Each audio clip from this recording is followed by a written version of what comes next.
Welcome to Play On Gamers, the video game podcast with my buddy in crime, Ben Silverman. Ben, how's it going, buddy? How you doing? It's going all right. It's going all right. Had a Memorial Day party over the house, and just finishing up now. And glad we were able to squeeze this in.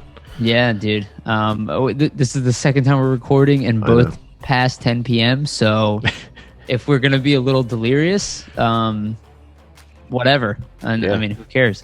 I will say I already recorded one. I did my hockey podcast earlier, and I already recorded 4 other videos for my other YouTube channel. Okay. So you're busy. I've been on camera all day long, so I'm feeling good.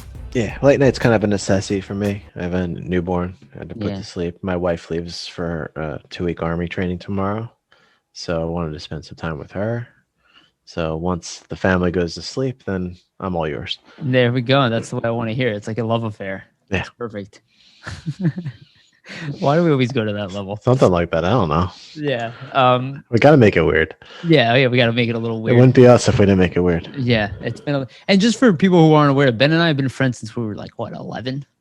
Whatever 5th grade was. Yeah. No, 6th grade. Was it 6th grade? 6th grade. I didn't go to where we went to school in Lower Moreland in 6th grade. I showed up in 6th grade. Okay. Yeah. And Ben is actually the first person to teach me how to build computers. I work in IT today, and the reason we did it was so I could steal video games. I should get a percentage of your salary. Absolutely. Maybe down the line when I make a little bit more, throw you a little vig along the ways. Or maybe this is the beginning of that. Yeah. If we ever make money off of this, which not looking good so far. I'm not worried about it. Yeah, no, I hear you. All right, let's get started. We actually have a good amount of topics, and E3, correct me if I'm wrong, June 12th, right, is the beginning of E3? June 12th, 13th, I think. I think the 12th or the beginning of maybe some of those conferences. June 12th, you're right. Yeah, June 12th. Okay, cool. So we got not a lot of time here. I mean, we're about under 2 weeks. So we're going to do our E3 predictions now. They started rolling in, but new news is coming out. So even if you watch this, there might be news already about this after we kind of make these predictions or we talk about stuff. But we'll start off with news today. We'll talk about news. We'll talk about what we're playing. And then we'll get into E3 stuff at the end to close this out. And I'm looking forward to it because, quite frankly, we haven't had E3 for a year. But even before that, it kind of felt like E3's popularity or importance was dying. And Chris Raygun said this on Sacred Symbols, and I actually completely agree with him. It keeps the industry honest. Like having this year to kind of work around, it's really tough for the studios, I agree. But it does kind of force them to show us what they're doing. Yeah, which without it, go ahead. Yeah, I think we kind of came full circle with this E3 thing. So for a while, it was, why do we need E3? Yep. Everyone can do their own thing. Everyone can put their press conferences on. And then we had a year without E3. Last year with COVID, they did their digital event, and it was trash. And, and everyone said, when's E3 coming back? We need one event. And with Jeff Keighley that kind of took up the reins of trying to get everything organized under one banner last year. But even that Summer Games Fest, it wasn't a show. No. I remember tuning into these press conferences and looking forward to these press conferences, talking about them at school the next day. Yeah, but last year there was none of that. It was scattered shows. You never knew when these shows were going to be. You never knew who was going to talk about what. There was no scheduling. There was no tuning in. There was no water cooler talk, and we need to get back to that. And I think this year is. I think the industry recognizes that, which is why companies that historically have done their own thing are coming back to E3, and they're putting on and they're going to be putting on a show.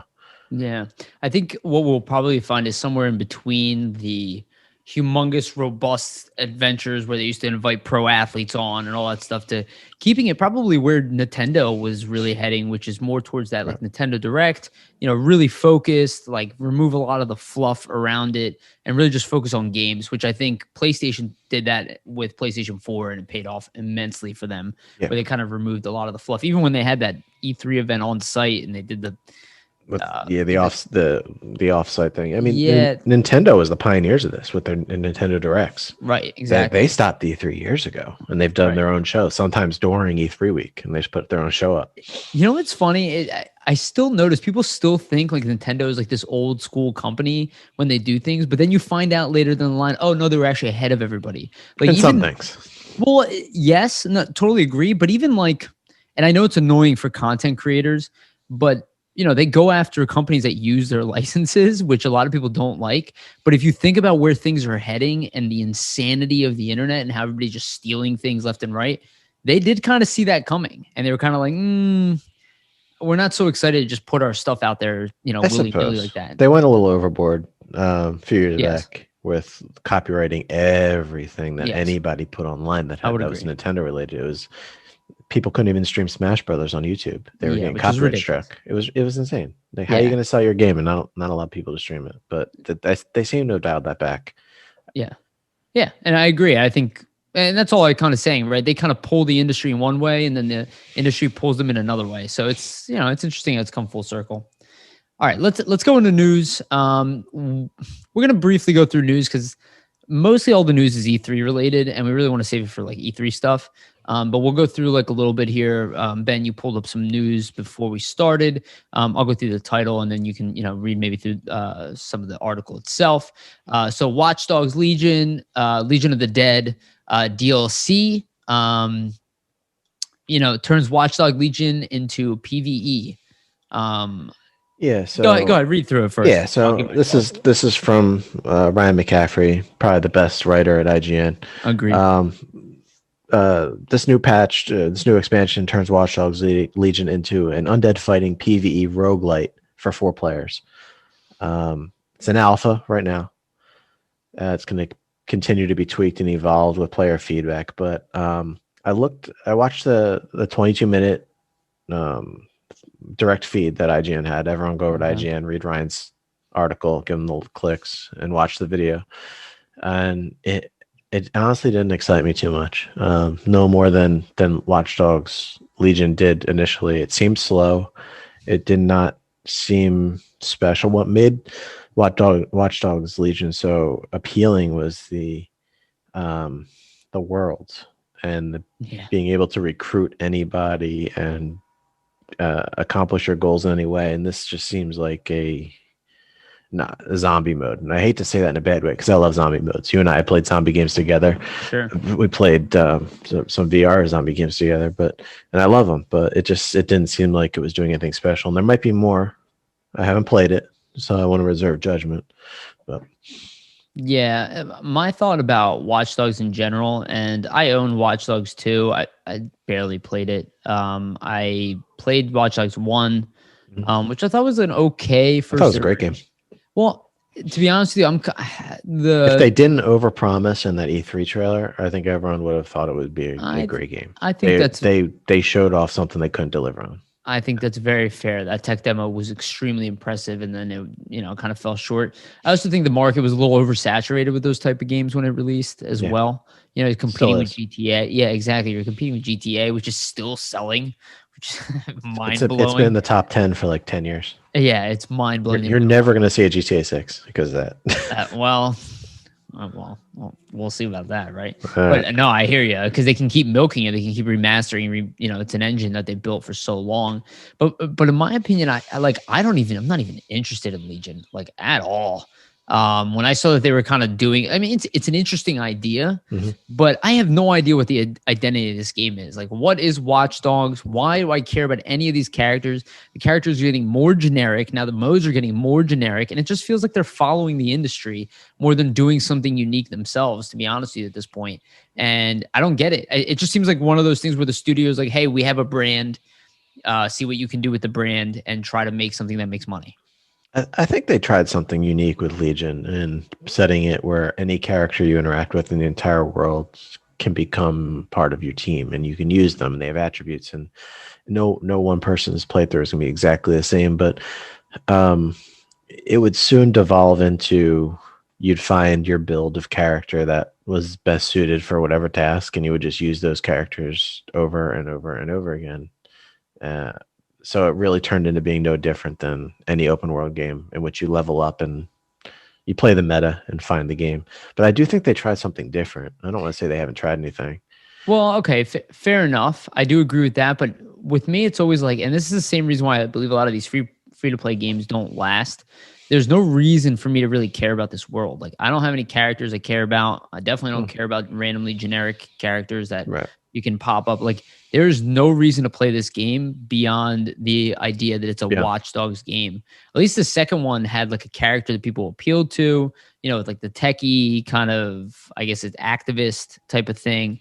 But at the same time, it's like, you know what game I feel like they should have kept going with and that they stopped is Sleeping Dogs.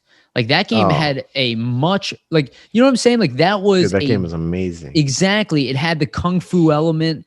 Like, it had that story in there.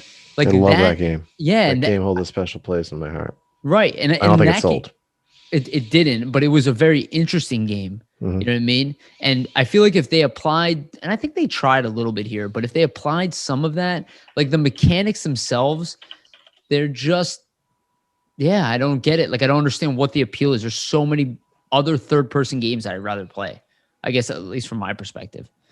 But we'll see. You know, I truly believe that they'll probably let go of this brand for a while after this Legions game, and I don't think we'll probably see anything from Watch Dogs for a little bit. I think they'll probably make a new IP after that, and I think they should, because I don't know what they're squeezing out of this thing, to be honest with you. Yeah, you're writing Sleeping Dogs with Square Enix to me, and I'm aware of that. But my thought was just in general that is the type of game for an open world game, like the fact that those mechanics had kind of the martial arts, you know, like fighting, and like that's what made me play that game. The hand-to-hand combat was as good as the gunplay in that game. Exactly, you nailed it, and that is the reason that brought me back. Like, I actually played that game for the hand-to-hand combat. Okay, you know what I'm saying? I just wanted to make sure we didn't get notes and emails that it wasn't a Ubisoft game. Have at it. Well, Ubisoft's open world games frustrate me in a lot of ways, so I guess it's not surprising that even though I play them, but you know, they're becoming generic. Let's just say that. We'll get into another Ubisoft open world game soon. Yeah. Okay. Well, let's move on here. This is another game I have not played, but it just came out recently. It did seem really interesting to me at the time, to be honest with you, but I didn't. I wanted to wait and see kind of on the reviews, and I think this is a big reason why I wanted to wait and see here, and I think this is pretty important. Biomutant gets a huge patch addressing all the reviews issues. You know, I'll let you read into this one, Ben. Because I think, did you have any time to play this one yet? I know that you were thinking about playing it, but I think we were waiting, both of us. I've not played it yet, but I'm certainly going to give it a try after this patch. So, I'd like to. Biomutant developer shared details in the game's first big patch, revealing it's going to address the pacing of dialogues, narrator settings, combat, and more. So, the creative director, I believe, one of the people involved with Biomutant tweeted out, "We're working on the pacing of the dialogues, narrator settings, difficulty settings, video settings, like depth of field, motion blur, loot, enemy tuning, as well as sound and combat." Biomutant's tweet read, "I would assume by combat they're meaning a lock-on system, because every single review, every single podcast that I hear is talking about Biomutant's lack of a lock-on system. So you're just flailing around at multiple enemies. Who knows what you're going to connect with? There's also issues with the dialogue. Have you seen anything about this game?" Yeah, I watched some of the reviews for it. I mean, from what I understand, it kind of spread itself thin. Like, it tried to do so much. Yeah, it tried to do everything. It tried to be the game. And I think that's typically a problem. And I think it's why they're probably still patching it and addressing things today. But the actual visual design, the fact, like, it looks unique, at least for this type of game, and that's what actually intrigued me. It has almost like something that could be on Nintendo's, you know. Yeah, no, it definitely looks like a Nintendo-esque game. And the question I have is, did they not know all of this was a problem? I think they did. I think they ran out of budget. So why do you release this game and get destroyed in the reviews? You hold this game, you patch it, maybe you get in the 8s, 8.5s instead of 6s, 7s. I mean, why did they do that to Days Gone?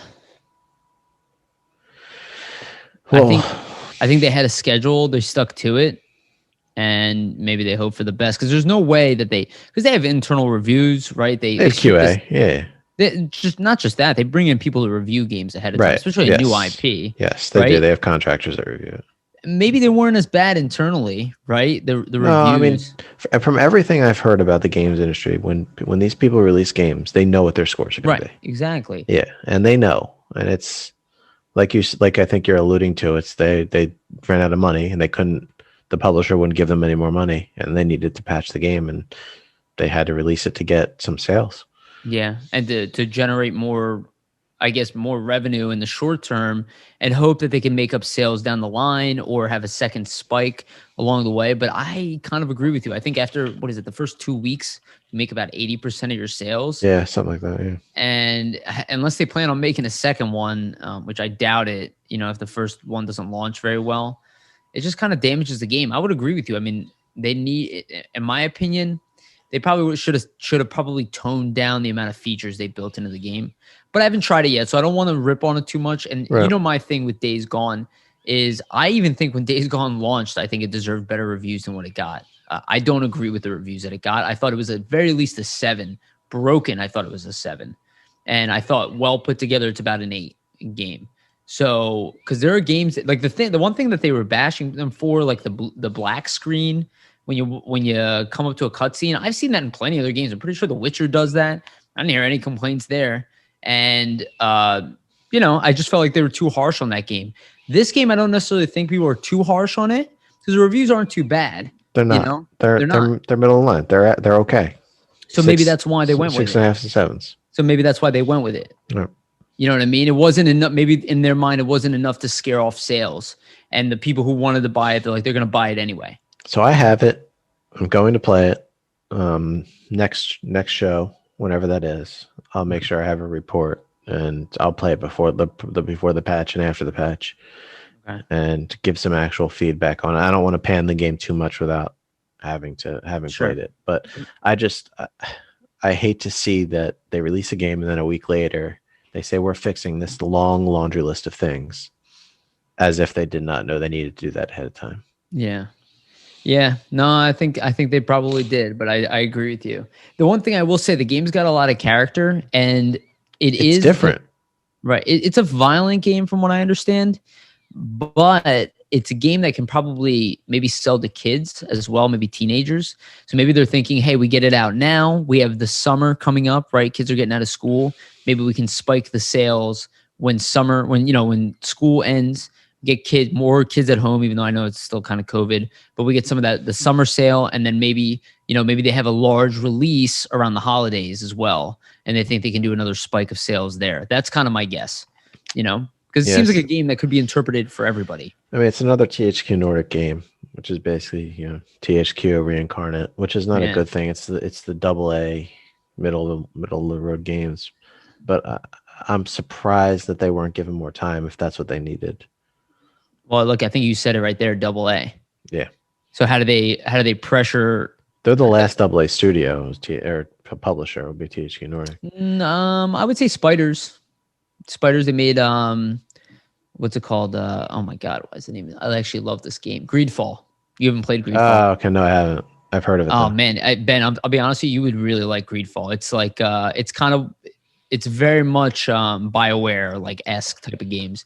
I would absolutely check out Greedfall.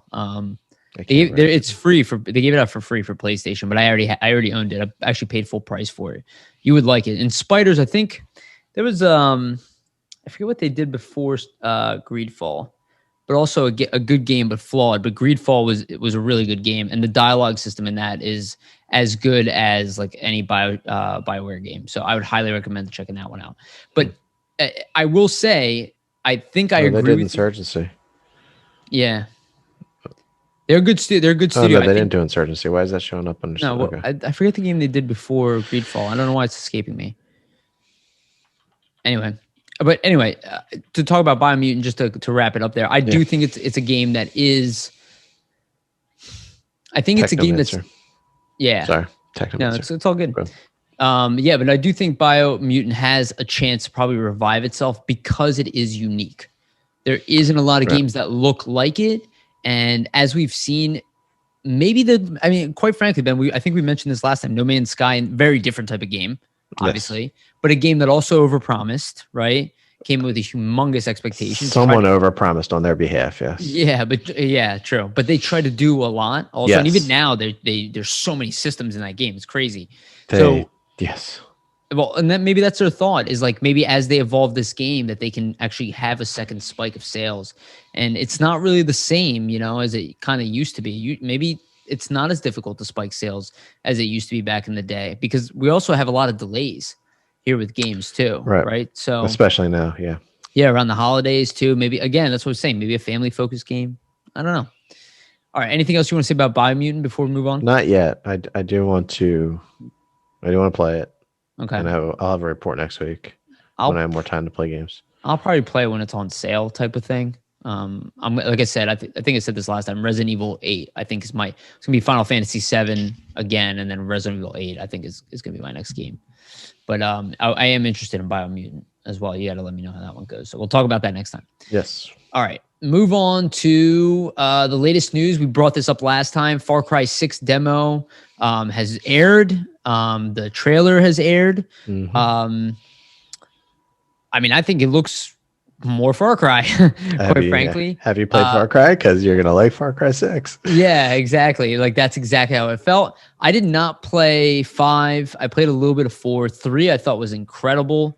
I love 3, but it looks like they're going back towards 3's tone where, there's more dialogue now involved. You have the slider between a female and a male, which you cannot tell from the trailer itself. No, you need to. Yeah, they didn't seem to emphasize that at all, but whatever. But it looks good. I mean, quite frankly, I like the dynamic of being a rebel, and kind of fighting back and building a team. I saw some goofy disc gun, which I thought was a little weird, but the trailer looked good. Yep. Yeah, the gameplay looks good, and I'm a little bored with Ubisoft's, like I said this earlier, their open world dynamic, but we'll see how it comes out. This is a game I am interested in, and it's a game I would play on PC primarily anyway, first person shooter. So what did you think of the trailer and the gameplay?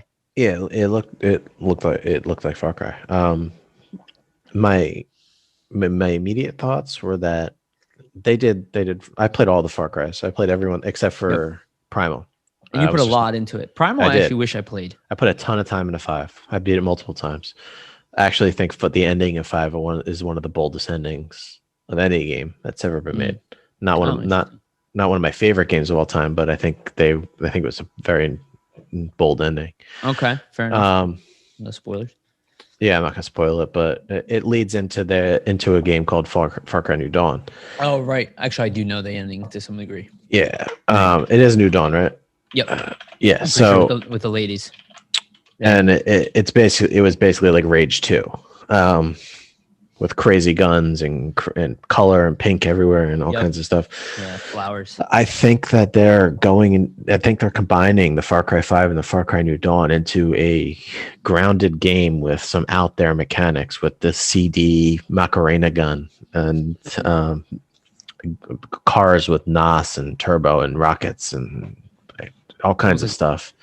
And Just Cause a little bit. Yeah, they're going away from when Far Cry 3 came out. It was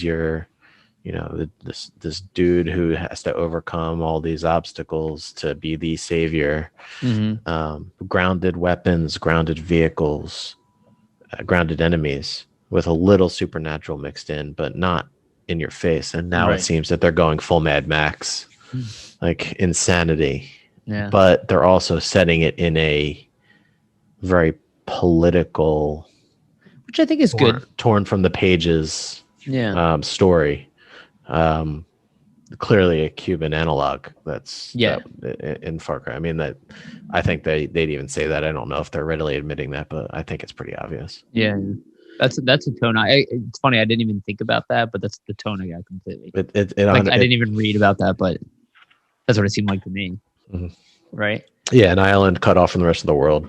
A lot of their technology, a lot of their infrastructure is from the 50s, 60s. I mean, it's clear what they're doing, and that's fine as long as they're willing to, own it. Yeah. I'm interested to play it. I will obviously play it. I'm a big fan of Far Cry. I love the open worlds. Love the shooting mechanics are great. Yep. The story, Far Cry 3, I loved. Far Cry 4 was not a fan of. 5 I loved. I really loved 5. More than most, I think. And I think it's why I didn't play 5, because I didn't like 4. So they build off each other, and if you skipped 4 and played 5, you'd be happy. But 4 was I wasn't a big fan of 4. Yeah. I don't know if Far Cry 6 is really needed, to be honest. I'll play it. I'll probably like it. I just don't know if you need it. Yeah, I think that's fair. I mean, I didn't see anything from the like gameplay or the trailer primarily that made me think that, oh, like this is a game I have to check out. It seems like if I want more Far Cry, I'm just going to play this game. You know, it's almost like becoming like an annualized sports game, right? Like I want the new rosters. Yeah. Right? And I mean, they got Giancarlo Esposito, who is big name actor. Big and amazing at everything he does. I feel like he plays the same character in every show. Which is good. The villain is important in these games, for and sure. I think he's going to be the best villain since Voss in Far Cry 3. Right. But is that enough to carry the game? Is the protagonist gonna? I mean, it seems like they're giving. No. It seems like they're giving the protagonist a little more voice in that she's grown up in this war-torn world and is leading a revolution against it, and you're not some outsider that's showing up. So you have a personal interest in right? it. Danny, and then Diego, I think, is the son of Giancarlo Esposito. Yeah, I'm sure it's going to turn out to be your brother. But lost my train. I forgot where I was going with that. But the villain. Yeah, the villain if he can be if he can be enough and carry the game, it'll be interesting. It'll be interesting to play. Yeah. And again, I think that is the most important part. I agree with you. And actually, Far Cry 3, I really enjoyed the story. You know what I mean? The way they kind of threw you into it. But it was also a build off of Far Cry 2, which, you know, obviously was a great game. But this was Far Cry 2. Yeah, but this is the first time it went like open world, and it was like taking down these bases, and, you know, you had all these options. It was like something more unique. And now we kind of just built on the same thing over and over and over again. That it's like, what does this game have that really sets it aside from the old, you know, like where's the jump in evolution, you know? And I know we talked about like the Nemesis system in Mordor and how that's patented, but what is their version of that? I don't think we're going to see anything special about this game. I think it's going to be heavy narrative, which is fine. Which is and cool. it reminds me of when they got Kevin Spacey for Call of Duty Infinite. Advanced Warfare. Advanced Warfare. And, you know, for all the fucked up shit that dude's done, setting that aside, he was awesome in that game. Yes. And he carried that game. His acting carried that game as a villain. Spoiler alert. But if Giancarlo limitations have passed on. Yeah, I think so. Not for the other stuff he did. Right. I think if Giancarlo Esposito can bring that to the game, he can carry it. He has the ability. Yeah. But it's still the fourth mainline Far Cry that is doing the same shooting, the same engine, the same vehicles. You know what it tells me though, Ben? It tells me this is probably the end of that model before a change, right? Like the fact that we're saying this, they developed the game for, you know, at least 3 years, right? About 3 years probably, right? Because they have an engine already. Yeah. So that tells me it's definitely the same engine. I recognize that engine. It's definitely the same engine. It's heavily modified, but it's the same engine. Right, but it's going to be available for PS4 and Xbox One as well, right? Yep, which is holding it back, yeah. Right, that's what I'm saying. So I imagine this is probably the last iteration we'll get of this Far Cry engine, and I imagine they'll probably already started building a new one. Maybe on the same engine, but at least they'll probably push the limits further.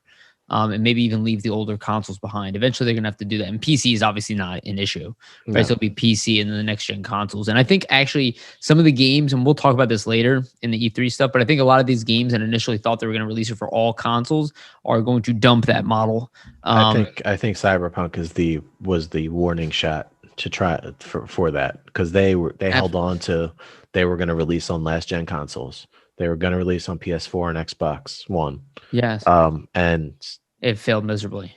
It screwed them, because if they would have dedicated the resources to the Series X and PS5 and PC, I don't know if we have all these issues. Try and play on an original launch Xbox One. No, try playing Cyberpunk. It's a nightmare. It's a nightmare. And not only that, you're trying to build these like next gen experiences, and you are limited. It means you can't design the code base a certain way. Yeah. You can even account for things that vastly are more interesting. So that's really what I think we're seeing with Far Cry. That's probably why we're getting the same game again. Yeah, with PC, you don't see a different game when you play it on an older PC or a newer PC. You see lower graphics. Yep. With something like Cyberpunk, I use that as an example, it would have to be a radically different game, less population, less scripting, smaller environments, stuff that's not how how PC scaling works. So you can't do that between generations. You have to radically change the game for different versions. Yeah, I would agree. We'll see how Far Cry handles that. Yeah, I'm sure was that going to be day one for you think? Far Cry 6? Yeah. Yeah. Yeah, I mean, like you said, you played them all, so I play them all. I trust them to make, at the bare minimum, a solid shooter with good mechanics. Okay. So I'll give them the benefit of the doubt. It is not a day one for me at this point, but I didn't play 5, and I barely played 4. Remember, you would like 5. Okay. Well, maybe I'll very much like 5. I might play 5 because it's super cheap now, but I might just wait for 6. And in my opinion, I think it's going to drop in price probably pretty quickly. So I might just buy that one later. Because again, when these games get generic like this, I expect $30 by probably after the holiday. Well, if it comes out October, you'll probably see a Steam sale around Christmas. So. Yeah, exactly. So I don't expect to pay much for it when I do, but we'll see. Maybe it'll be, if it's a great game. If I tell you to play it, better be playing it. Yeah, well, only on PC. So you can. I think Ubisoft has like an EA Play kind of thing with like $10 a month. You can play unlimited Ubisoft games, something like that. So the problem, I bought Breakpoint. Mm-hmm. I haven't played it once. We got to play that together. I know. We bought it so we could play together. We never played. I never played it once. Yeah, but that is a game. See, that's a game at least. Because of the multiplayer there, and I think, is Far Cry 6 still going to have integrated multiplayer? I would assume so. Yeah, it's had it since 4. Yeah, exactly. Yeah. So maybe that is a reason for me to play Far Cry 6 if there's a reason to play the multiplayer and attack things together. Because the world is dynamic, and that's the cool part. There's a lot to do, a lot to screw with. So I mean that makes it fun in that respect, but. The story is that, for me, it's always, I'm a story guy. So if the story is incredible, we both are. Yeah, exactly. Then, I can get sold that way. But we'll see. All right, let's move on to Nintendo. I'll take over this one because this is really not news, but I guess it's kind of news. Skyward Sword is going to be out pretty soon. I think July 16th is the day. I actually went out and pre-ordered it. And tip to anybody who plays Nintendo Zelda games, if you buy physical, you will never lose money on these games. So that's why I pre-ordered it, and I'm grabbing a physical copy of it because if you want to ever. Yeah, thank you. Yeah, because I know that because I leave for Israel the 17th. That's why I'm picking it up the day before, because it's probably be the game I play going to Israel and whatnot. So, but Skyward Sword, I liked it when I first played it years ago. I like the mechanics, but I don't want to play this for 100 hours. That drives me insane. So they have the alternate controls in this. So I'm excited for that. Having said that, not my favorite Zelda. And again, for me, I'm a sucker for Zelda. I buy all things Zelda, but that's why I'm buying it physical. Because down the line, if I ever need to move it, it's pretty simple and I get my money back if I have to.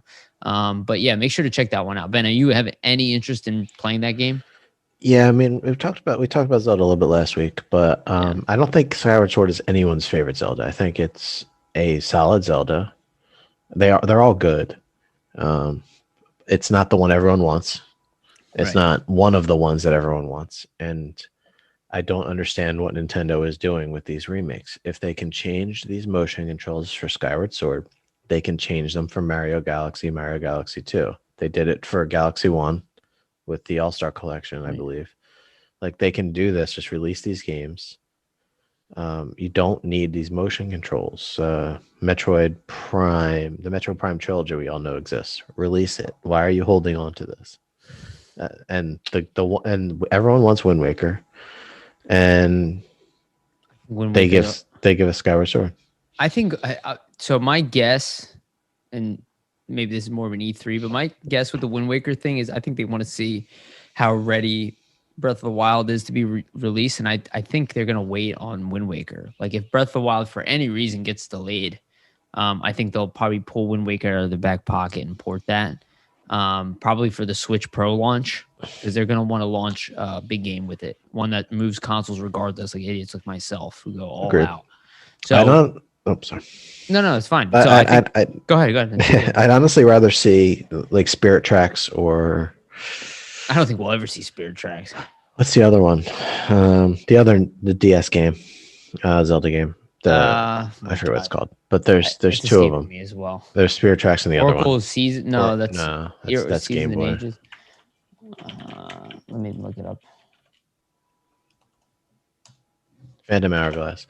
So I'd rather see them on, and you already have the touch controls. Yeah, it would be a port, though. Simple. Skyward Sword is the one that people did not want, and they knew that it's the one people didn't want because they immediately came out and said this is not Breath of the Wild 2. It's interesting that and that's what it tells me. It's like I think they released it because they want to milk Wind Waker, and if they do release Wind Waker, it did. I mean, Wii U was a complete disaster, but Wind Waker wasn't. They released a console with it, and I think they know that they can leverage that for a pretty large sales spike. The HD remake on Wii U. Yeah. Well, they can do a 4K remake of it. Do you see what I'm saying? Yeah, I mean, I could play Wind Waker on my computer right now in 4K with like texture packs and all kinds of mods, and they know that, and they could do it too. But they know I'll pay $60 for it. They love money. Why are they? They should just give it. They should release it because they have Breath of the Wild 2 coming out, and they're not going to do it together. And they know Skyward Sword is not going to sell like Wind Waker. You know what I'm saying? Like it's almost like it's a half step into Breath of the Wild. It's probably the easiest one to port. It was probably just They didn't do much to it. All they did was fix the mechanics. The controls. Yeah. So I think that's why we're getting it, is that it's simpler. And I think Wind Waker, I think they probably would take their time a little bit more with it and make it more of a thing. So I don't think we're getting it soon. I keep hearing rumors about it, but I really don't see it coming. All right. We do have Oculus written here in the news, but I don't really think we have any news. Yeah, we can skip VR for right now. We can skip VR. I will say, and maybe this is, I don't want to say the predictions, but I do want to talk about this real quick. This was actually brought up on Sacred Symbols as well, and you just deleted it, but I'm going to bring it up anyway. What did I delete? The Google Earth. So this was brought up, and I think this is an immensely important thing for Oculus, is if they can port Google Earth on Oculus, it is a system seller. It is 100%. I've put that on people's heads over. I've done tons of demos of this thing, and including when I worked at Comcast. You mean the Quest? The Quest, I'm sorry. Yeah, the Oculus Quest. If they can put that on a mobile version, it is a system seller for VR. And if I have to guess, if they're involved in E3 in that type of capacity, and I know Google has Stadia and whatnot, which I think is a failure in my opinion, which I thought was going to be a failure the day they announced it. But I do think that they have an opportunity here to be an experience machine, and Google Earth is a hell of an experience. And that is one thing that, we're going to go into E3 predictions, but if they can do that during whatever conference they can bring out, that's a must for them, in my opinion. But I guess it's a whole topic. And do you agree with me by any chance? Yeah, so I was actually surprised when I got my Quest. I went to download Google Earth, and it wasn't there. And I'm like, what do you mean it's not there? It's on Oculus. So I had to play it with Virtual Desktop, but play it. Yeah, I don't know why. Maybe because it does require a constant data connection, but that can just be a requirement. I don't understand why it's not there. It can't be that demanding. It can't be. And it's in my opinion, it is like, if I told people that they could buy the Quest and have Google Earth VR, I'm pretty sure that everybody I know that has tried Google Earth VR would have bought it. Because I put it in 60-year-olds' hands and they're going like, oh my God, I can have it. I feel like Superman. My friend Brandon was over when I first got my Oculus Rift, and I had all these games from to try it, and all he was doing was walking around Bucks County and Google Earth. That's all he cared about. He spent all of his time doing that. That's what I'm saying. And my buddy Jesse, actually, he works for Oculus right now. He got me an interview with them. I told you about this already. I interviewed with them, and that's one of the things I said to them on the phone. Is like, I was like, it's a travesty that you guys don't have this thing on there. I was like, you're literally. But they're leaving money on the table. Like the fact that they didn't realize that it's a must. They gotta know. But it seems like they don't. How long? We're on the second iteration of Quest. It doesn't make any sense. You'd think they know, and you heard me making fun of some people earlier. Maybe Facebook's stopping it. Maybe they have their own idea. Yeah, for whatever reason. Yeah, that's a good point. All right, let's move on to what we're playing. I don't think this has changed too much, Ben. No. Do you want to go through, I guess, your updates, and then I'll go through mine? Yeah, sure. I played a little bit more Mass Effect. Still on Mass Effect 1. Still getting through it. It's a slow burn. It'll start to pick up once my team's assembled, but I still haven't gotten all the characters. I'm still working through the story. I'm torn between wanting to experience all the side missions and all the side conversations and just wanting to get to Mass Effect 2. Yeah. But I'm working my way through it. Not too much more. Still needs a couple patches. Still needs a field of view change. Looking at some more mods to come out. Yeah, I agree with you. That's a must. The field of view looks great. It looks great. It looks like I remember the gunplay is a little wonky. Cover system, the powers. It's very weird to use all the powers. Not as intuitive as the later games. But let me speak on that since we're both playing it. I also still playing Legendary Edition. I think I'm a little ahead of you, but I'm sure you'll catch up to me sooner or later. You usually do. I will say I'm liking it. I'm having the same conundrum that you are. It's such a large game that I'm kind of like, all right, I kind of want to roll through one a little bit because some of the controls are clunky, and it makes you think that some of the people who are going to buy this probably around the holidays maybe will get a better experience as they kind of work through some of this stuff. But it is, again, the story is still fantastic. I've got a good amount of my crew. I am remembering why I enjoyed it. You know what I mean? Like I am having these moments where I'm like, oh man, the story's so good here. But I do think I'm probably going to end up speed running through this first one a little bit. Okay. And the controls are a little clunky still too. And that field of view is an issue. It's very tight in. Even with the FOV patch, it's very tight in. Yeah. And the shooting is inaccurate in comparison. Like it's a little frustrating at times too. Yeah. Well, if you remember before the original Mass Effect one, before they remade it, it was much more RPG. You had a circle. Yeah. And your bullet might hit anywhere in that circle. You don't know. It was a background RPG, random number generator, whether it was going to hit or not. So you put your sniper rifle right on that dude's head. It may hit, it may not hit. Doesn't matter how good your aim is. But that they have addressed that in this version. It'll shoot where you shoot it. So things used to be a lot more frustrating. Yeah. But that was back in the day. It was more acceptable than now. It does feel tedious to upgrade and do little things in there, but I'm working through it. It's I auto upgrade. I don't have time for that. I auto upgrade.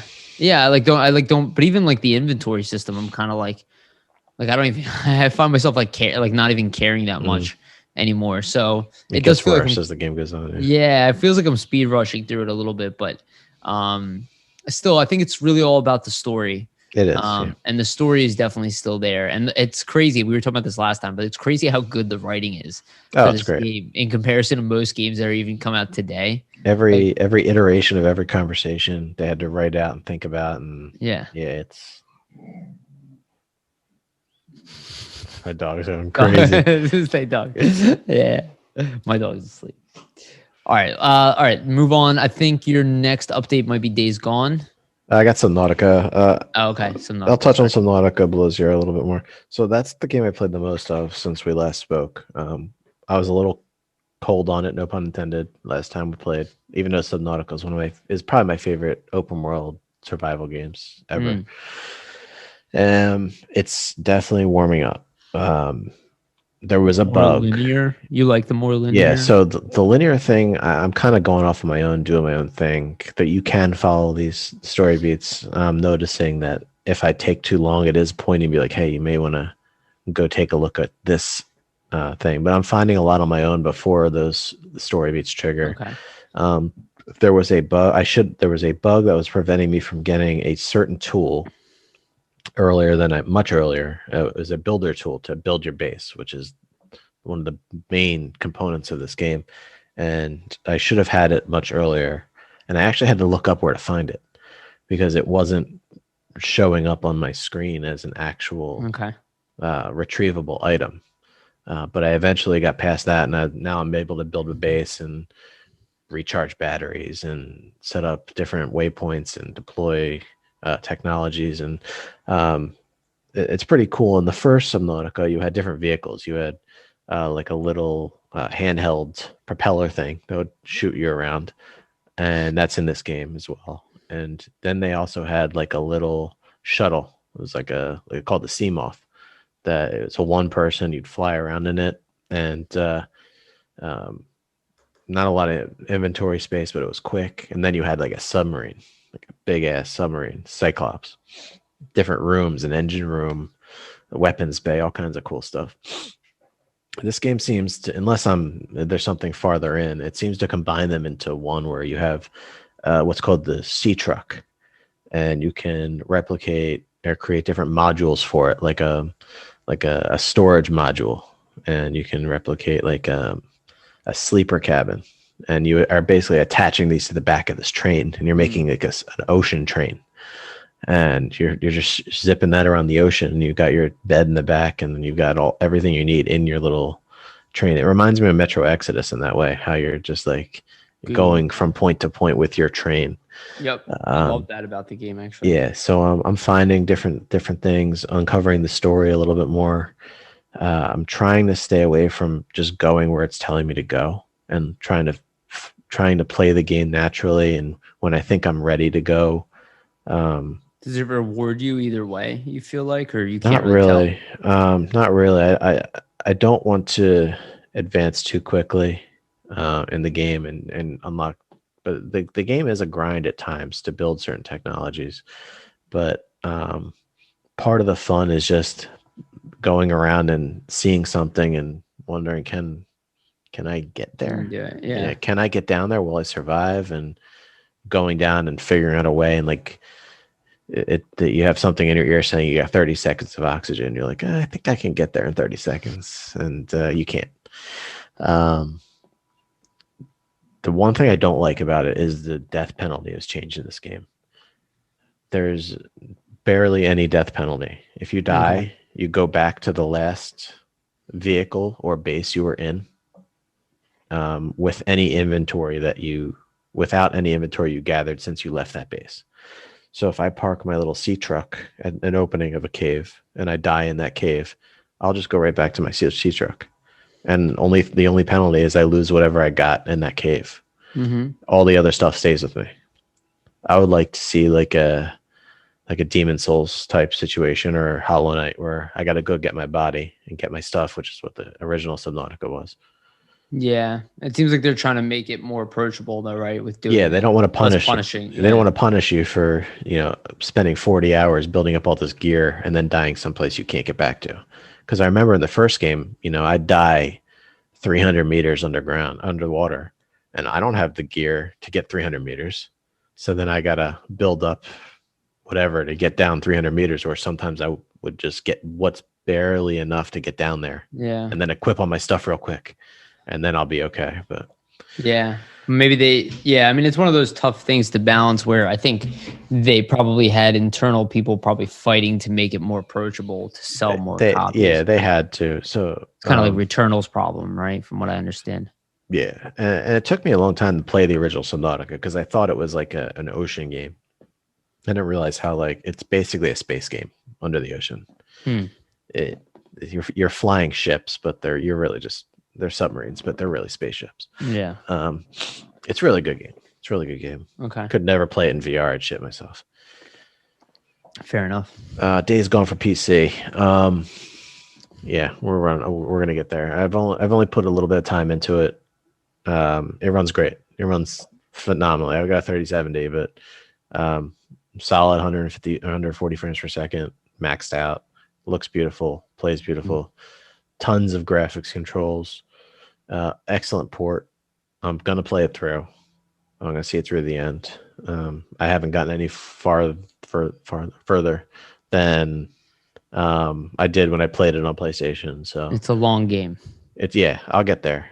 It's one of those games where you've mentioned this before, where you think it's going to end, and you're like, okay, well, there's more. Yeah, you know, a couple of them, but I will get through it. I want to see that one through. And yeah, it's on PC, and it's a great port. They didn't Horizon Zero Dawn it. Yeah, which I had to put that on ice for a month, 2 months, wait for patches. Yeah, because even on my 1070, I couldn't play it. Yeah.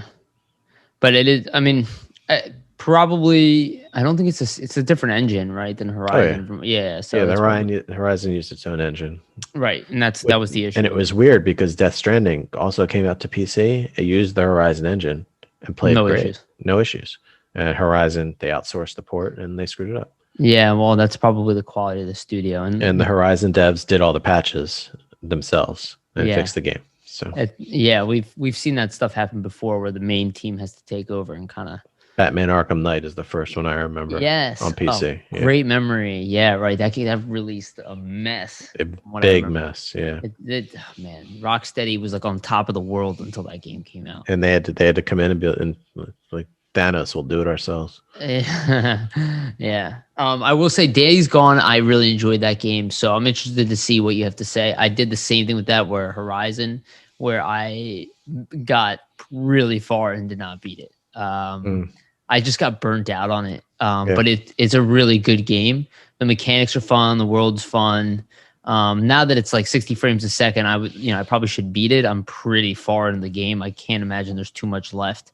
It's more than 60. You got a 3070 too. You can run that. Well, I have it on the PS5. Oh, okay. I don't have it for PC. So it's been patched since then. So, but to me, it already ran well enough. Even when it was kind of broken, it honestly didn't bother me too much. I thought it was a really good game. I thought it played fine on PS4. I enjoyed it. I mean, the really low reviews, I did not think were justified. The fact that the zombies look generic. Some of the criticism, I told you when it was coming out, I did not agree with that criticism at all. I thought with it being broken, to me, it was a 7.5. And I thought that with fixing everything, I think it was, an 8 to mid 8 game, depending on your subjective view on that type of game to begin with. But I thought it took a lot of the things that Last of Us did really well and put it in an open world environment. So I think from a lot of the stuff I saw about it, I think I'm going to run into this is the hordes were shown off as like the main feature of this game. And from what I hear, you don't actually get to run into a horde until much later on in the game. And maybe introducing them earlier would have been better. But I don't know. I haven't played it. But that seemed to be a general criticism, is the main selling point of this game was huge hordes, like World War Z kind of. Yeah, I mean, they were intimidating. They were very intimidating. The hordes were like, you had to build your way up to it. So it wasn't really one of those things where you really wanted to. Like I was kind of scared to do so. So for the most part. All right, let me go into what I'm playing. Again, I said Mass Effect. I will. That's gonna be on our list every week for a while. Yeah, I mean it's gonna take a while to get through that one. So I'll chip away at it until I get overwhelmed with all the other games that I'm playing. We'll see what happens then. Last of Us 2. I actually just restarted that up. It's funny. I told you that I wasn't gonna replay it because never again. You said. Yeah, and then immediately I turned it on. So Last of Us 1 is like arguably my favorite game of the PS4, PS3 era. I freaking love that game, and I beat that game probably 4 times. The only reason I didn't want to play Last of Us 2, it was just so painful from a story element. Not that it wasn't; it was a great story. It was brilliantly written, and even the thing that I thought would upset me about it upset me in a way where I was like, "All right, I get it. I get why you did this. it makes sense to me. It added motivation into me wanting to beat the game. And I remember Neil Druckmann said the theme of this game is anger, and they nailed it. Like vengeance and anger. That's how I felt the entire time playing it. That's the only thing that really made me hesitate playing the game again, because I was like, it's kind of traumatic for me. I mean, without giving any spoilers away, because I think maybe some people will still play it. You know, there's trauma. There's trauma in this game for me. For sure. Story brilliant. I will say, so I started up on PS5 the other night, and man, the game's freaking gorgeous. And now that it runs in 60 frames, like, oh my god, I'm like, okay, I gotta replay this game, because it's a trudge of a game. You know, it's long. It's much longer than expected. It's like 3 times as long as the original almost. And I think that it hurts it a little bit. That happened with Uncharted 4 also, which I thought, you know, again, we talked about that pacing issue a little bit. But I will say, you know, I'm ready for it. And we'll see if I beat it again. But I'm definitely going to play it. I'm going to get through it. And, you know, just like Days Gone, I love those mechanics, the survival mechanics of like kind of, you know, scrambling, grabbing stuff. And the sliders they have for difficulty is really effective in this game. Accessibility is something that they know how to do at Naughty Dog. Yeah, they nailed it. So again, I'll have another update on that one, but it plays, I mean, so far smooth as butter, and looks even better than I remember the first time playing it, honestly. So because I'm playing on the PS5 now rather than PS4. So yeah, I'm excited to get through this one. The other thing I will mention this real quick. I didn't mention this last time. Ghost of Tsushima, I started replaying as well after it went 60 frames a second. Okay. That game, you haven't played that one, Ben, right? Yeah, because PS5. That game is sick. I love that game, and I played it right after Last of Us 2, and it was a tough transition because Last of Us 2 is so refined overall, just like graphically, that, you know, Ghost of Tsushima didn't look as nice initially, and then the graphics and beauty grows on you. That game is, I loved it. I beat it the first time through. I already put like probably another 30 hours into replaying it again. It's so good. It is what Ubisoft wishes they could pull off with their games. And I mean this honestly, like the open world mechanic, like I wanted to 100% an open world game, and that does not happen to me.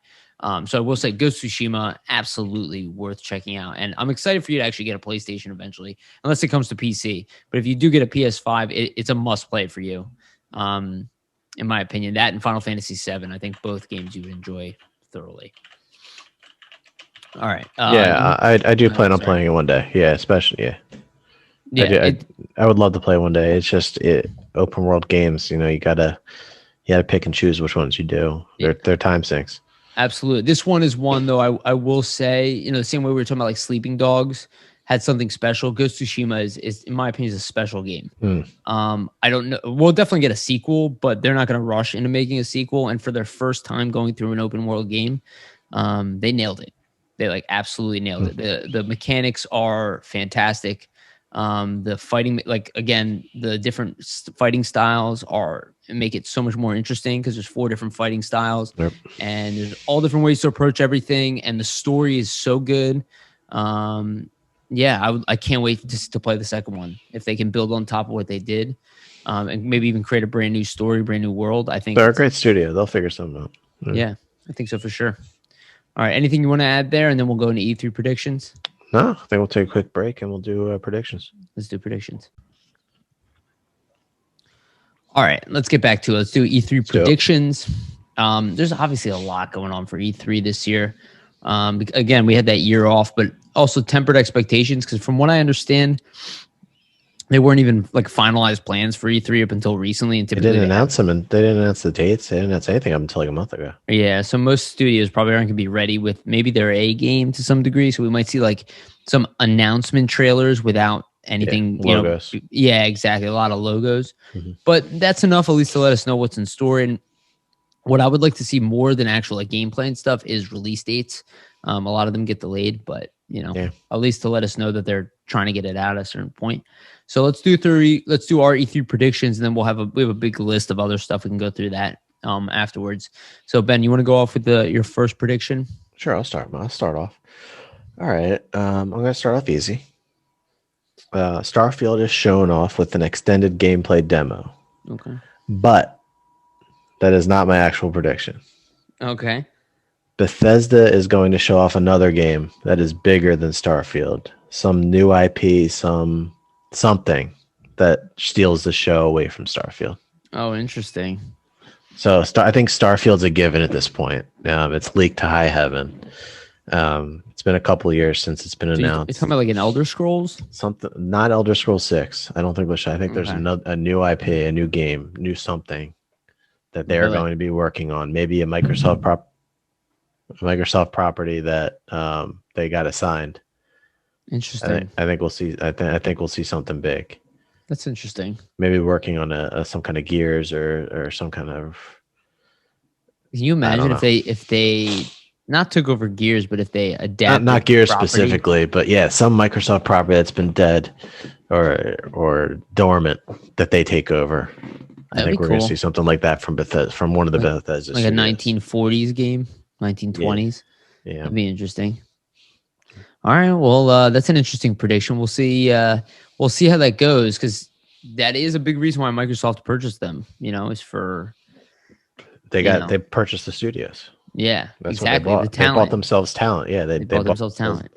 Yeah, which makes sense. And if you hear what Phil Spencer even said years ago, he's like, we need we need a Last of Us, an Uncharted, third person, exactly, single narrative games. Yep, right, exactly. And they're $8 billion, no joke. So they really tried to buy it with Tomb Raider, but they only bought exclusivity. They didn't buy the Square Enix. Yes, which I think Square Enix honestly made the right choice there. They've been kind of fire since then. Yeah. All right. So my first prediction, Final Fantasy VII Part 2, we will get a release date. I think the game is further along than people realize. Okay. And I think we'll get a release date coming out probably for next year. But my guess is probably summer next year. And that's my expectation. Okay. I think my child will be in elementary school before we get Final Fantasy Remake Part 2. Mm-hmm. But I can certainly see them announcing it. I can see them. They'll put a date out there. They'll definitely announce it. But yeah, I think he'll be learning to speak a second language by that time. Okay. Yeah. Chinese maybe will be taken over by then. I think that I think it. Yeah, I think it'll be a great game. I haven't played the first one, but it was game of the year all over the place. And well, let me say my logic behind it. So we didn't expect the Yuffie DLC. It came out pretty successfully. We didn't expect. I guess I had some expectation they'd beef it up for the PS5, but I didn't expect to this extent. And the game blew me away, Ben. Mm-hmm. Like, I love this game. It's one of my favorite games, probably all time. And I liked Final Fantasy VII, but this one was like, what I said to people is, this is the Final Fantasy VII or the Final Fantasy game I've always wanted. Right. So that is high expectations.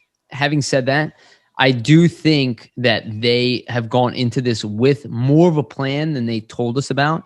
And I think the Yuffie DLC is a representation of that, because I think they're going to invest heavily into this game. And I think it's kind of nonstop progress, because they're going to do probably more than 3 parts.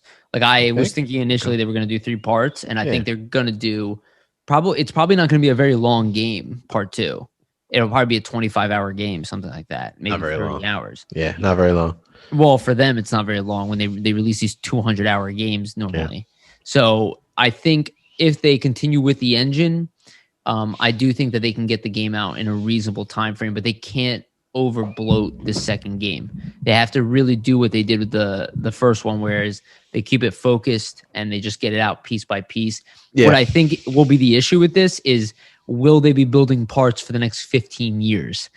Not will they get the next one out, is when will they finish it? Kind of like Game of Thrones, right? I'm talking about the books, right? I mean, the TV the TV show finished before the books were done. The books aren't even done. That's why the TV show ended in such a blunder. Right. So I think that's the risk, but I do think part 2 will be out quicker than we think, because I think they're all hands on deck. And I think Final Fantasy 16 will do really well, but I still think that this is like their biggest baby at this point. Maybe I might be being optimistic because I really want it. But I think the work that they've been doing with 7 will generate more money for them.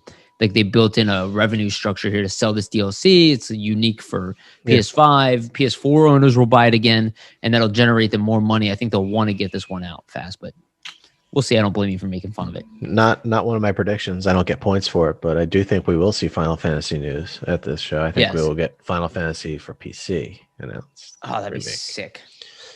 They also have the Souls game coming. Yeah, they keep saying it's a timed exclusive. I think we'll get the announcement for PC because I believe there's a PC show at E3. I think it would be awesome and it would make sense because they would take the Final Fantasy V port. Yeah. With all the upgrades, and they would unleash that on PC because PC can handle that. So that would be nice. And it would make a lot more money as well. Again, they're going to milk this thing for all it's worth. As they should. Yeah, as they should because they can. Okay. You want to go to your next one? Sure. Let's see.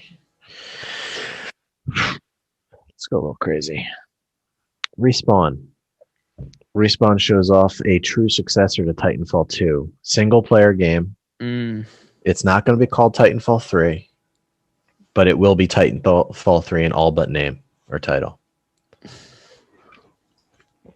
So interesting. I think there's a lot of merit to that because of Apex and how they earned it. They're making tons of money on Apex. They love Titanfall. Titanfall got fucked by the release dates. Yes, it did. And they've been doing a lot of Titanfall lately. They did Titanfall DLC or Titanfall season in Apex with a new character who's directly related to the story of Titanfall 2. They did free weekends, free playing for Titanfall. Right. Yeah, good point.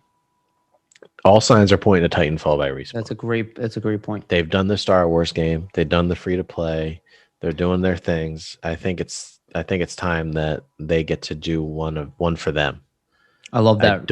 I don't know that it'll be Titanfall 3. It might be Titanfall, insert generic, adjective here. A new age, new dawn. Just come up with any one of those. But yeah, I think it's time. Warfare. I think it's time. I like that prediction. Honestly, that sounds really plausible. Yeah. Not just possible. It sounds like it is a move to make, and they earned, like I was saying, they earned it, right? They made Apex. It made a ton of money. Yep. They hit a home run there. They earned the right to do whatever they want. Jedi Fallen Order hit it out of the park. They've never done a game like that before. Destroyed it. Yes, they did. Let me ask you something. Do you think there's any chance that it's not a Titanfall game, but something in the similar vein?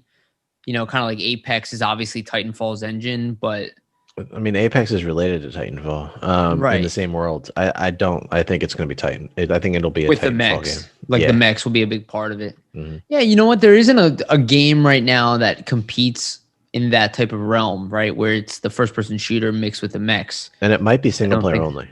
I think it'll be single player only because they got Apex. That's a great point, actually. Do you think they'll tie it into Apex? Almost certainly. Yeah, I like this prediction. This actually seems like if I was in their business department, right, and I do product, just in case people aren't aware, that's something I would hop all over, and it's something you can get the green light for, and if you're not building a multiplayer as well, you can probably build it within 3 years, right, 2.5 years, so they can announce it now and maybe get it out for the summer, or maybe it'll be ready. Do you think it'd be a full $70 game or whatever? Maybe not on Xbox, but yeah. Oh, Game Pass. That's interesting. Do you think it'd be exclusive to anything? So my next prediction is that we'll roll into that, is a huge third-party game is shown off and revealed to be a day one Game Pass on Xbox while being full price on PlayStation. Okay. A la MLB The Show. Okay, fair enough. Don't know what game it'll be, but there is going to be a game that everyone wants that you have to shell out many shekels for on PlayStation, and it's free on Xbox. Yeah, I think that's also a good chance, and Xbox would be happy to pay for that. Again, they're trying to win mind share right now. Mm-hmm. We all know that, and Game Pass is becoming sexier every day. So it's an aggressive move that Microsoft would make. They have no problem losing money in the short term to make money in the long term. And actually, in all facets, Microsoft has been incredibly aggressive. So I think that's also a pretty smart prediction. Let me do two, since you just did two in a row.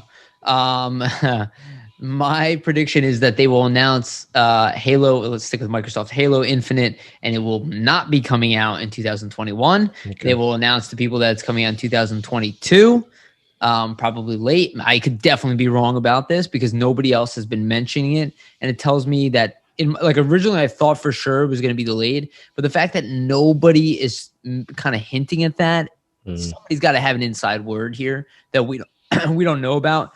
I feel like it'd be hinted, but the only thing I saw there is the fact that we haven't seen anything, anything playable at this point.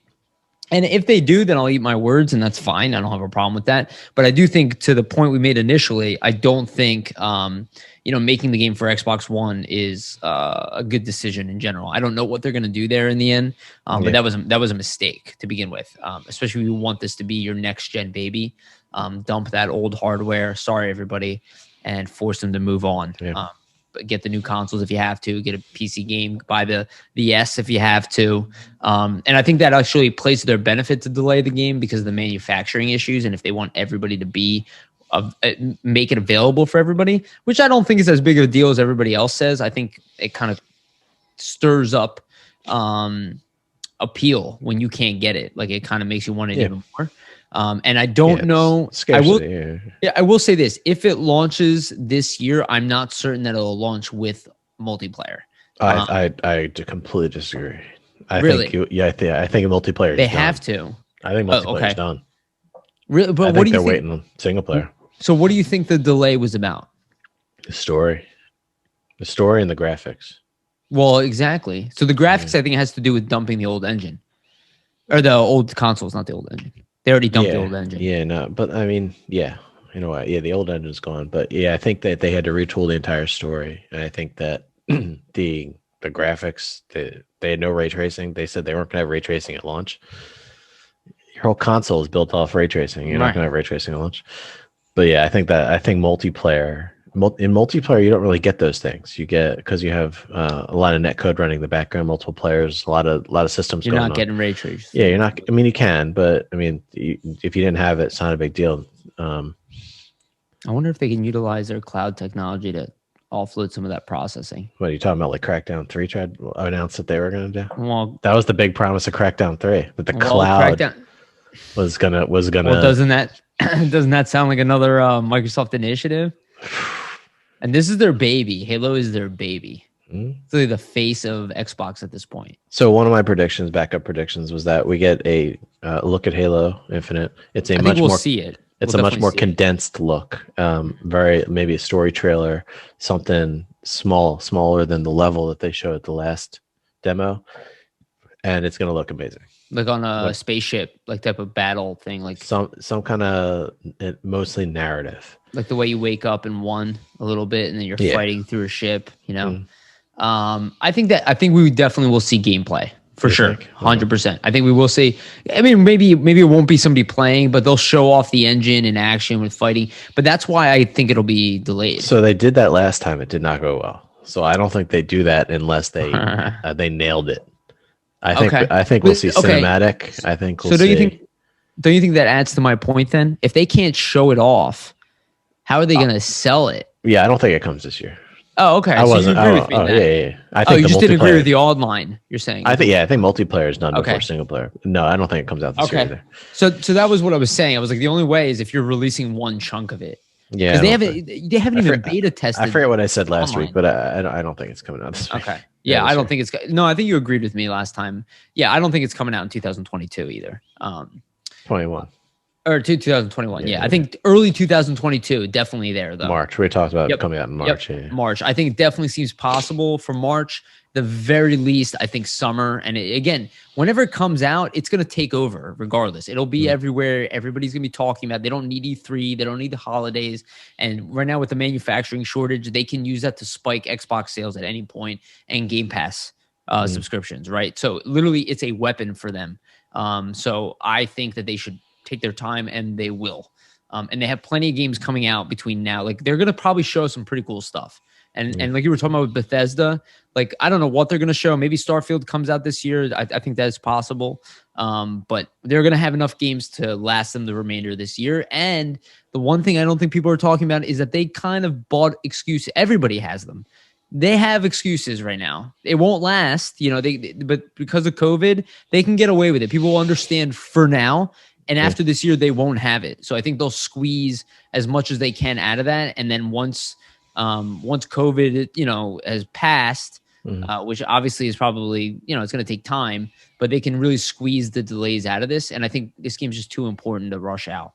So, but here's the one thing I will say, a caveat to that. I do think we will see a date for open beta of online. Yeah, I think we'll see. Yeah, it makes sense. And that'll be maybe that'll be the holidays. That'll be this year for sure. Yeah, like people might get to try it, but I don't know if the game is going to come out like full ready. Like you said, the story, like I agree with you. I think that would be that's the thing they're scared about, right? Because they didn't screw up the online last time; they screwed up the story. Halo 5 was a mess. Exactly.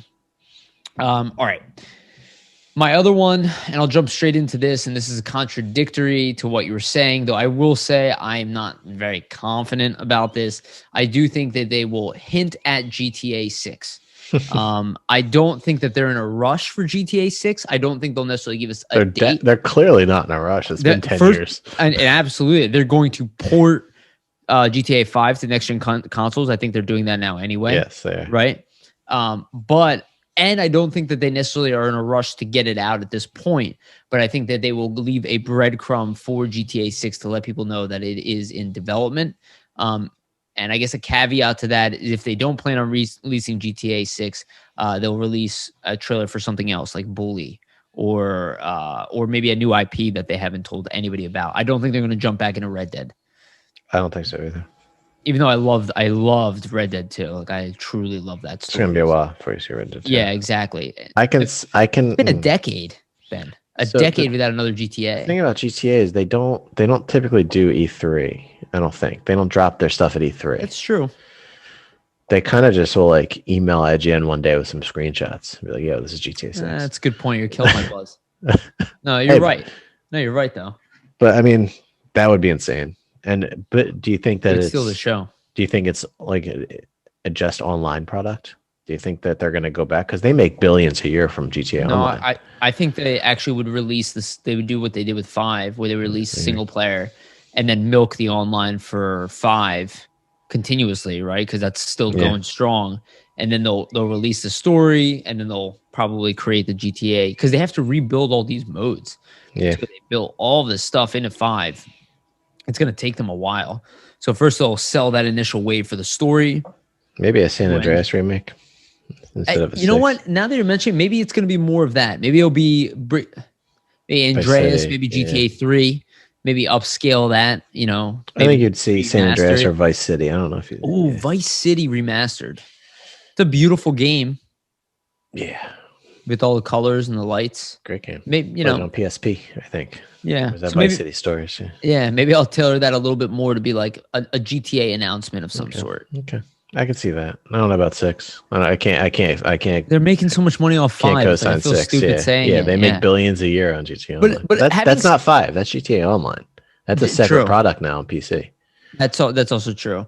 Here, and so is actually Red Dead, right? Yeah. But here's the one thing I said, I think too, and very different type of situation, but like Switch, and obviously it's having issues with the next console or with some current games already, but they make so much money off that thing.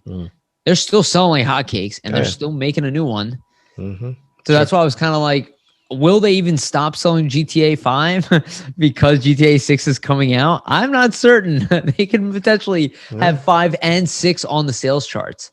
Like 6 is number 1, and then 5 is number 10 on the sales chart. Like, can you imagine that? I could see it. They could pull it off. I mean, Call of Duty does stuff like that, right? They used to, not so much these days. Yeah, because it's too saturated at this point. All right, you go with your next one. I think we're up to the 4th. Are we at 4th, or are we just doing our crazy one? We're at 4 right now, and we have. I think we said 5 and a crazy one, so it's 6. If you don't have 6, whatever. This has, I'll do one more, then I'll do our crazy one. At minimum, 2 new Star Wars games are shown off or teased by various studios that are not affiliated with EA. One of which will be the Ubisoft Open Worlds, Open Universe Star Wars game. Okay, I have the exact same prediction on my list, so we can just use it for perfect. Yeah, 2. You said 2. Well, I have 2 remaining. I have my crazy one. I don't know. If I meant, did you say 2 Star Wars games? Yes. Well, I actually have 3. Okay.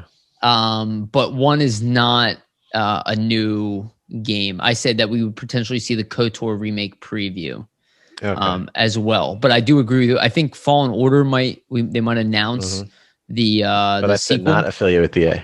I know, but I have EA/Ubisoft game that there's a Star Wars game coming. I don't know if we'll get both at the same time. So I don't know. Mine's slightly different. But I do think there's a chance we'll see Fallen Order. But I like your prediction too, with Respawn. Who knows? They might not show Fallen Order now. They can wait on that one as well, especially if there's going to be other Star Wars games. But I thought because of Mass Effect and the release of Mass Effect and the effect that that's had and the amount of buzz that's drawn, that they might want to at least give us a taste of what the next KOTOR would look like. I think it would be pretty exciting. Yeah.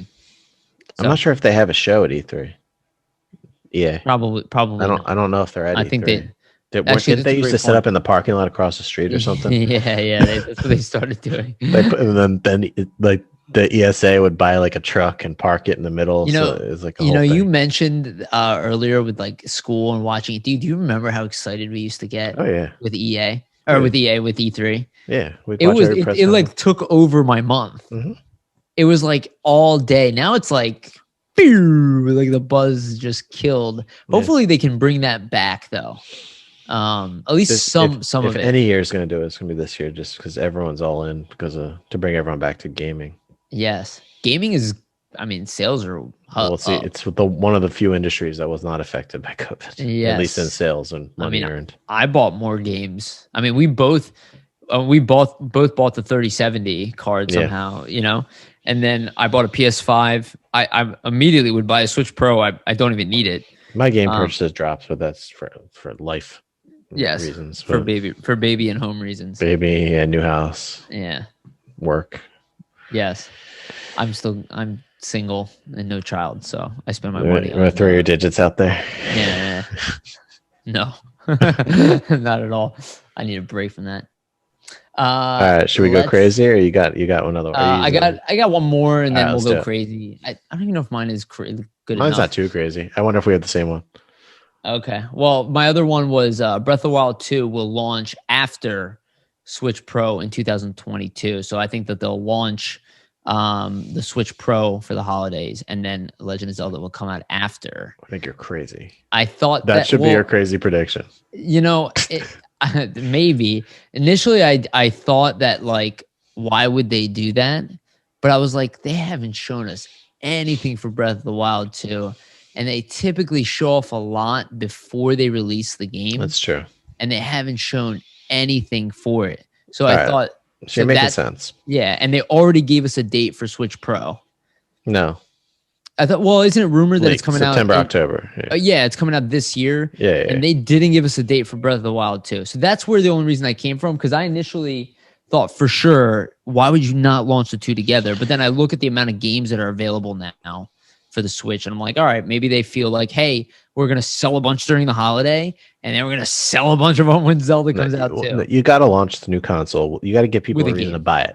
So what game is it if it's not Breath of the Wild 2? That's a great point. It's like, what is Splatoon 3? Metroid, maybe? They're going to show Metroid off to some degree, right? They have to. They have to. I don't know. It's not a system seller, though. It's a big Nintendo like excitement, but it's not a system seller. I don't know what. It's not Zelda and it's not Mario. It's not Donkey Kong's not going to do it. I don't know what if it's not Breath of the Wild 2. I don't know what you do. I will say this. This is a prediction I hope I'm wrong about, because I'm ready for Breath of the Wild 2. But I'm buying Skyward Sword in the summer. I'm hoping I'm wrong, but they always delay Zelda. They always delay it. They show you the game and then they delay it. Yeah, they've done it almost every time. So I hope I'm wrong though, because it's the same engine. It's the same engine, So, they could be just ready to show it. So I hope I'm wrong about that one. All right, let's do the crazy predictions. Okay. I don't know how crazy it actually is, but we'll go there. Facebook and Microsoft shake hands.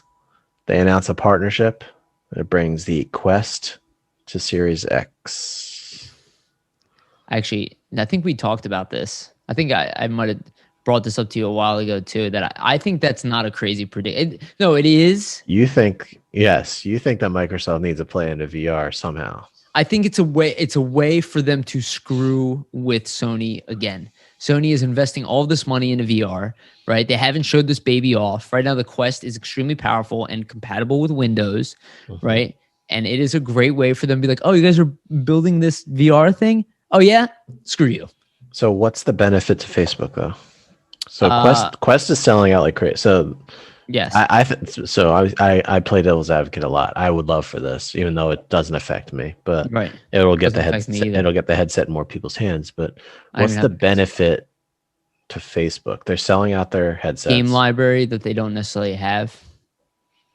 They don't have they don't have killer apps necessarily from a game standpoint that gets the average person. Like if you can have a Halo experience on VR, Gears. Right. So you would never see a Gears for VR that's just for PC. Right. But if you have it on Series X, That's the only thing I was thinking. And then Microsoft benefits because, quite frankly, they're just screwing with Sony. And it's a simple partnership for them. It's a Windows machine. Facebook does all the work. Right.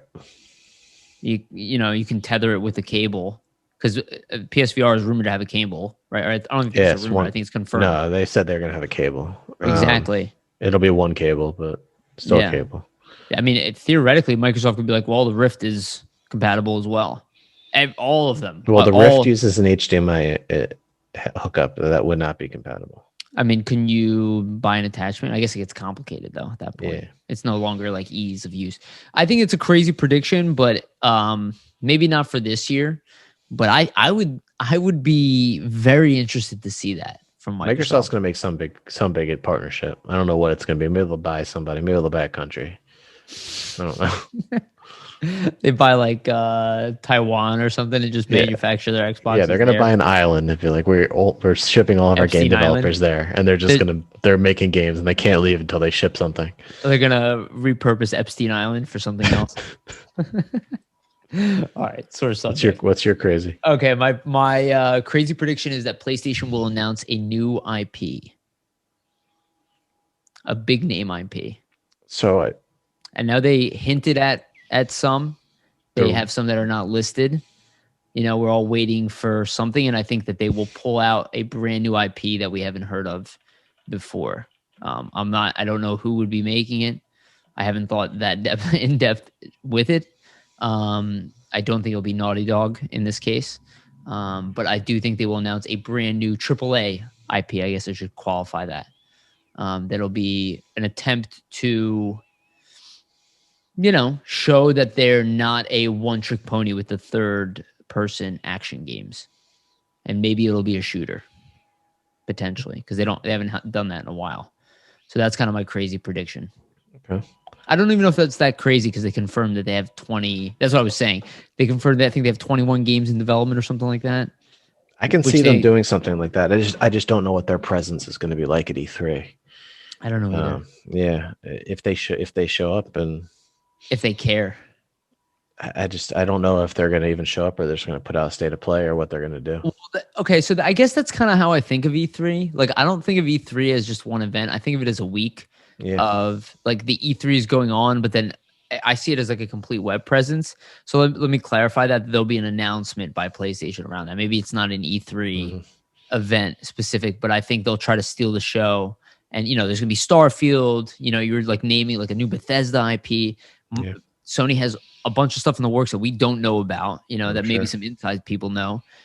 This would be a time to kind of, especially if it can come out within the next 12 to 18 months, You know, like this would be a really good time to kind of be like, oh, you guys think like we're stagnating. You think like, oh, we have to redesign our console. Everybody thinks we need Game Pass and that Halo's coming and we don't, you know, Uncharted is not the most exciting game anymore. Last of Us is out. Like what's their big IP that's really grabbing a hold of everybody? It's like right now they're kind of relying on Final Fantasy. And I know From Software has a new game in the works, but Elden Ring, right? But I don't think that's ready. Maybe we'll see that actually. We will definitely see that. They've been working on that. Even I'm interested in that one, to be honest. I will bet your testicles that we will see that at E3. Well, I think it's time for them to show that game off. There's a leaked trailer. I think we'll see Elden Ring. Okay, perfect. And well, that's my guess that we'll have another new IP that we didn't expect. And Naughty Dog. It would be awesome if it was a new Naughty Dog IP, wouldn't it? Yeah. Like nobody saw. Yeah, they are because they've just done Last of Us and Uncharted. That's it. They got it. They make so much money that they can do. They're probably depressed, man. They've had a lot of death and destruction, and they need something lighthearted. Like what do you? But are they gonna do lighthearted? Last of Us kart racer. Last of Us party. Ellie's throwing switchblades into the tires. Yeah. I mean, they could use and maybe, you know, they haven't really taken a crack at the open world game thing. Sure. You know, and God of War, like I said, did a great job of a hybrid open world, like Resident Evil, or not Resident Evil, I'm sorry, Tomb Raider, right? Very similar to what Hub Worlds. Yeah. Hub Worlds, thank you. I think there's an opportunity there to do something new, narratively driven, and they don't have to necessarily release it for a couple of years. They can just hint at it, right? So that's my prediction. All right. We've gone pretty long here. We have more E3 stuff. Maybe we'll save that for next week. Yeah, we got 2 weeks until E3, so we can get one more show in. Yeah. Anything else that you want to bring up before we end this one? No, I mean, happy Memorial Day to everyone. I know it's weird saying that, but you know, it is a time to memorize. It is a time to celebrate. Yes. You know, a lot of people laid down their lives for us. I know, you know, I had family members who died during World War II, and I know you have family who serve in the military. Anybody who you have back home, serves in the military. Like not our military, but you know, it's still something to be appreciative of people who did that and are no longer with us. Yeah, absolutely. And I actually have for those who are not aware, I cover the Philadelphia Flyers as well. And I have a lot of military. We have a couple of writers who are in the Marines, and have a bunch of people who are in the Army and Marines as well. And I have a family friend who's in Navy SEALs. So definitely, absolutely, I completely agree with you. It's a hell of a service. And I will say this, man, and I've talked about this recently with people. I am a big fan of military people. They tend to have some of the best character of most people I meet. And, you know, my goal is to build my own company larger one day. And I would take a military personality over a Ivy League degree almost any day. They are immensely good problem solvers and tend to be gamers today, not by accident, I don't think. They're young. It's a generational thing. Yeah. But absolutely agree with you. Like, we wouldn't have America the way we have today without it. Without it, for sure. That's all I have to say. Cool. Well done. Episode 2 in the books. We almost went 2 hours again, but we stopped a little bit short. I'm never gonna get to work tomorrow. Yeah, it's almost midnight. So yeah, we'll get this one out as soon as I can. But yeah, thank you for everybody for listening. Like, subscribe, comment. Please share our stuff. Obviously, we don't have a lot of views at this point where we're making episode 2. We don't expect to. But we're gonna keep doing these episodes. We're gonna try to be as consistent as we can. We don't have an exact date and time laid out. We're kind of just trying to make it work, but we're trying to do at least one episode a week. And we're going to try some more interesting stuff as we move forward. You'll see the technology improve. You'll see trailers and stuff like that. We've been talking about a lot of stuff, and both Ben and I are tech savvy, so we'll be able to do some cool stuff over time. You can see even Ben's camera is better from the first episode to the second episode. So we're going to do more of that. Cleaned up too. Yeah, just I mean, it's always my bedroom, so it's like the same thing every time. Yeah, but thank you, everybody. Seriously, if anybody does listen to this all the way, we appreciate it. And we're going to keep coming out, and we're going to keep bringing our takes. So thank you, everybody. And remember to play on gamers.